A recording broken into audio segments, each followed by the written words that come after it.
ایک بہت خوبصورت مرغا تھا۔ سنہری پر، لمبی دم، سر پر کلگی کا تاج۔ اس خوبصورت مرغے کے پاس رہنے کے لیے گھر نہ تھا۔ دانا دن کا چگنے میں دن ادھر ادھر گزار دیتا۔ رات کو کبھی اس شاخ پر تو کبھی اس جھاڑی میں نیند پوری کر لیتا۔ چند دنوں میں سردی بڑھ گئی تھی۔ مرغا پریشان تھا کہ سردی کے یہ دن کہاں گزارے گا۔ اسی پریشانی میں وہ گاؤں کی طرف چل پڑا۔ راستے میں بکری کا باڑا تھا۔ باڑے کے باہر آواز لگائی۔ بکری نے باہر آ کے دیکھا تو بولی، کہو مرغے میاں، کیسے آنا ہوا؟ میرا گھر نہیں ہے، کیا میں چند دن باڑے میں رہ سکتا ہوں؟ مرغے نے پوچھا۔ بکری نے جواب دیا، میرا باڑا تو پہلے ہی تنگ ہے، تم کہاں رہو گے؟ مرغا آگے بڑھا۔ کچھ دور گھوڑے کا استبل تھا۔ استبل کے قریب پہنچ کر مرغا چلایا۔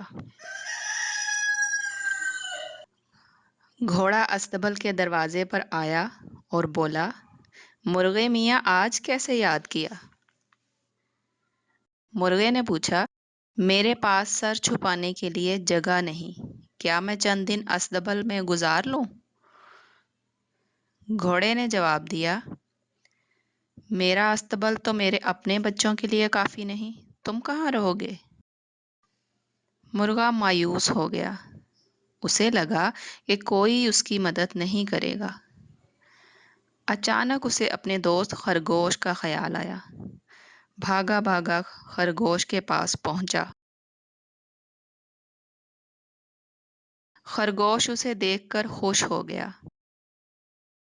اس نے پوچھا، مرغے بھائی، آج آپ پریشان کیوں دکھائی دے رہے ہیں؟ مرغے نے کہا، میرے پاس اپنا گھر نہیں ہے، اس سردی میں کہاں رہوں گا؟ اس میں پریشانی کی کیا بات ہے؟ میرے گھر کے قریب ہی اپنا گھر بنا لو، گھر بنانے میں میں تمہاری مدد بھی کروں گا۔ خرگوش نے اطمینان سے جواب دیا۔ مرغا اس بات پر خوش ہو گیا۔ دونوں نے محنت کر کے ایک مضبوط گھر بنایا۔